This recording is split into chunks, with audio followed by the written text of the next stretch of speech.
Now before we clean this spring, or we think we're going to clean the spring, having a look at it, there appears to be a break there and possibly there. Yes, I reckon that's a break, and there's a mess there too that may well be a broken section. So it looks like there might be 3 broken sections in there, but the only way we're going to find that out is to take the spring out, and that's going to be fun, depending on the condition of it when it comes out, as to whether we'll clean it or not. But one way or another, the back here, I'll clean that up a bit, and that can go in through the ultrasonic cleaner, put a bit of colour back into that. But the further we look into this movement and its pieces, the more unlikely it is that it's ever going to work. I can probably replace that spring though, but we're going to have to take it out first to have a look and see. And it's over that piece there, but I don't think we're going to be able to move that. I think we're going to have to pull it out from inside and run the risk of it pyramiding. But that's probably not going to make much difference because I think it's totally stuffed anyway. Alright, I'll get a pair of leather gloves and we'll take that spring out.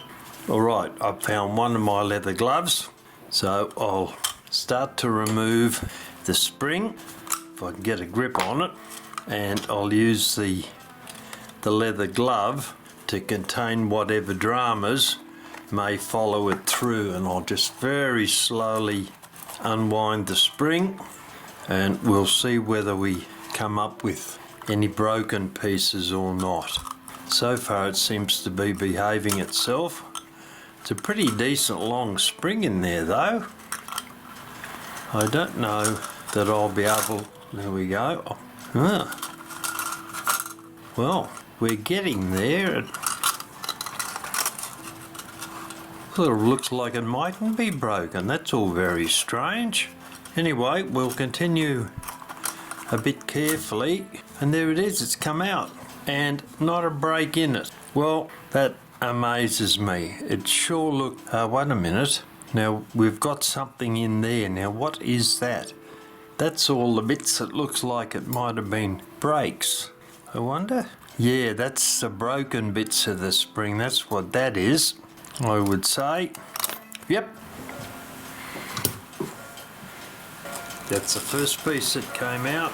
Well, I was right about that apparently. We'll continue taking these pieces out if we can get in under them. But there's not much hope of replacing that spring, I wouldn't think. I'll keep a thumb on the top of that. That shot a piece of spring somewhere. But there's the next piece. And we'll keep working down and we'll eventually see. And we're getting pretty close. This will be the last coil, I would say. Or virtually. And there is the piece that I was looking for to see how it attaches to the case. I'll see if a pair of pliers might... Here we go. That's a one-off spring, that is not going to be replaced. Give me a minute and I'll grab a spring and I'll look at something. We may be able to do something with that. No, unfortunately it's not going to work. That's a standard alarm clock spring and it's only a fraction of the length of that. And if we drop it in there, it's going to do pretty much nothing.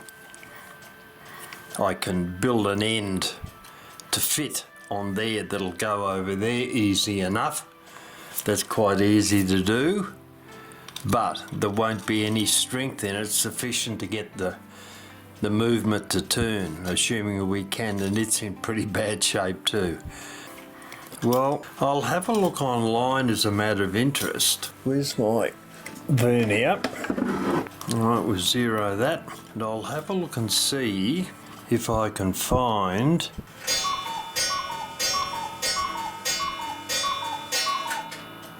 .65mm wide spring. I'll check and see.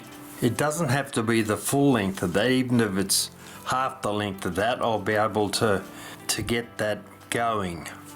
Alright, that ghastly mess, that's certainly not worthwhile cleaning. I'll put all my cleaning solutions away again. It was going to be cleaned in kerosene and rubbed down, but in actual fact I'll show you something that you can use to clean up rust in clock parts, and it is in actual fact the only time you ever put WD-40 anywhere near a clock, and I'll explain that in a moment. Alright, we'll look at removing some rust of this broken piece of spring here as an example. Now, as I said before, WD-40 isn't a lubricant for clocks. Don't use it, you'll gunk the works up and the movement will stop relatively quickly. However, it does have the capacity to help remove rust. So the way to do it is to use a Dremel tool with a wire brush, turn it up a little bit and run over it initially to remove as much of the rust as you can. I'll just do one end of this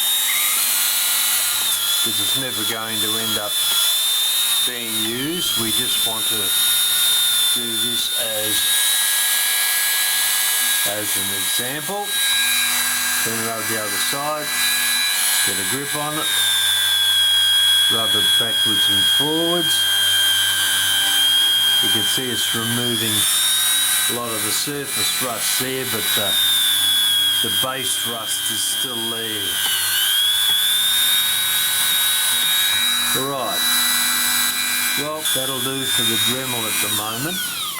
What we'll do now, we'll shake up the WD-40 and we'll squirt a little bit onto the top and the bottom, and we'll let it sit there for about 10 to 15 minutes, and then we'll come back and see what's happened. You can see the WD-40 on the broken piece of spring there, so we'll be back soon. Alright, that's 10 minutes now that the WD-40's been on there, and you can see it's lifted marginally. You can see it's lifted the rust up a little bit. We're going to wipe that and put the Dremel over it again in a minute. And if you have a look down the other end that we haven't worked on, that rust seems to be a lot flatter. That's got a real 3D look about it. So we're going to discover how well it's removed the rust in a moment. The same over the back here. Right, so what I'll do is I'll wipe it over with a clean rag, and that feels pretty rough. Alright, we'll run over it again with the Dremel and see what the result is.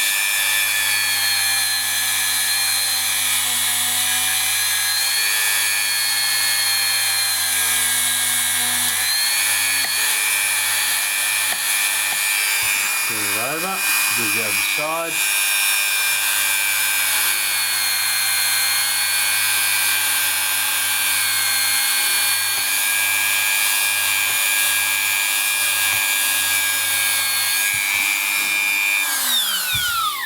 That's certainly coming up better. Not hugely better, but a little bit better. Now I'll put a piece of steel wool over that and we'll see what effect that has. That's certainly cleaned that up. That's what the other end looks like that we haven't worked on. You can see that looks pretty crappy. But if I did some more work on that, I'll use this brush here for a moment and run over that, and we'll get a combination of things happening. Wipe it over with the steel wool again. You can see that's taking rust off it. Alright, that is the end result on the back and on the front, as opposed to that horrible mess there on the back and on the front. Alright, so that's worked out okay, but as I said before, that's the only time you use WD-40 anywhere near a piece of a clock to remove some of that rust. However, getting back to the movement, we'll turn that around and We've been removing surface rust from the spring. It's not deep pitted rust, but if you look here at the escape wheel, you can see how seriously that's rusted. And that's not surface rust. It's not pitting, that's seriously deep rust. Now, that method isn't going to remove that, though it'll make a difference. But what I'm going to do is I'm going to, and there's one that looks even worse. Look at the arbor on that. Horrible. I don't know that they're going to be able to be cleaned up. What I'm going to do is I'm going to take out my little sandblasting kit and see if I can very carefully sandblast some of that off without totally destroying the arbors, etc. So that's the next operation I'm going to try on that, because the rest of this clock movement is not going to work until we can get rid of that rust. Everything's catching on those arbors there, which is a shame, because the brass part of the movement is looking pretty good nick. It's been through the ultrasonic cleaner and it's looking pretty good, but those arbors there are pretty shocking. But I'll take this movement to pieces in a moment, and we've got, that's got a pin on, that's got a pin on it, and it'll come off from this side, I would say, because they're clamps that are open, they've been squeezed closed on there. S clamps. There's an easy one to see. That one, an S clamp. And I reckon that I'll be able to get a fine, here we go, fine screwdriver under those and lift them up, and we'll take that movement to pieces and look at the horrible arbors and stuff inside and see what we can do about it.